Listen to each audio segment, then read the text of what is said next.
Hello, मेरा नाम doctor Faraz वली है। मैं गायनेक ऑन्को सर्जन हूँ, मतलब महिलाओं के कैंसर का निष्णात डॉक्टर। ज़्यादातर बड़ी उम्र में ऑपरेशन कराने से लोग डरते हैं क्योंकि उसमें बहुत ज़्यादा रिस्क इन्वॉल्व है। पर आज मैं एक केस डिस्कस करना चाहूँगा जिसमें हमने 90 साल के पेशेंट का लैप्रोस्कोपिकली अंडाशय की गांठ का ऑपरेशन किया है। ये पेशेंट हमारे पास पेट का दर्द लेके आए थे और सिटी स्कैन में राइट साइड में एक गांठ, अंडाशय की एक छोटी सी गांठ दिखाई थी अराउंड 10 सेंटीमीटर की।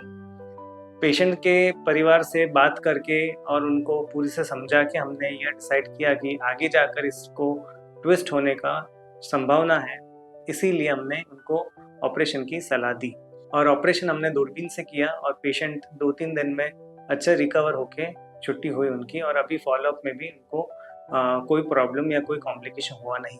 અને ડોક્ટર ફરાદે મારું ઓપરેશન 17 તારીખે બહુ સરસ રીતે કર્યું છે.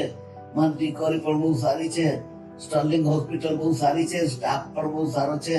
ज़्यादातर 90 साल के पेशेंट में दूसरी काफ़ी सारी बीमारियां होती जैसे कि डायबिटीज़, बीपी, हाइपरटेंशन, हृदय की बीमारी, फेफड़ों की बीमारियां, परंतु यह पेशेंट को बीपी के अलावा दूसरी कोई बीमारियां नहीं थी।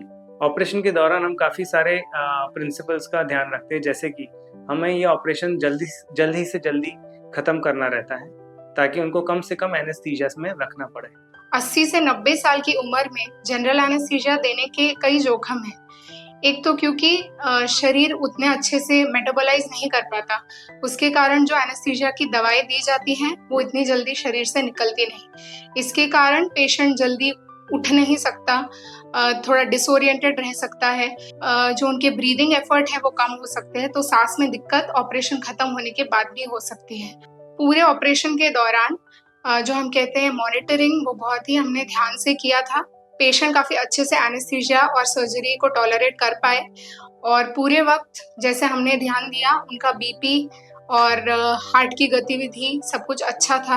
इसमें हमने बाकी चीज़ों का जो ध्यान दिया है वो है कि पेशेंट का शिफ्टिंग, मतलब उसको जब हम शिफ्ट करते हैं टेबल से नीचे, उनके बेड से टेबल पे लेना, टेबल से बेड में लेना, तब काफ़ी ध्यान रखना पड़ता है।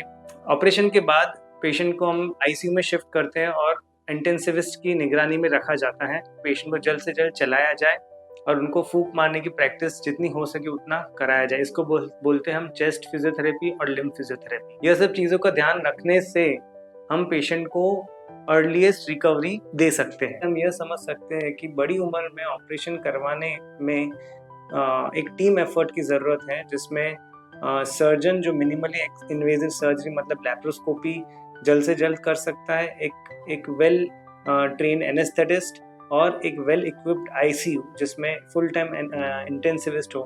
तो एक टीम अप्रोच से ही हम इस तरीके का ऑपरेशन कर सकते हैं।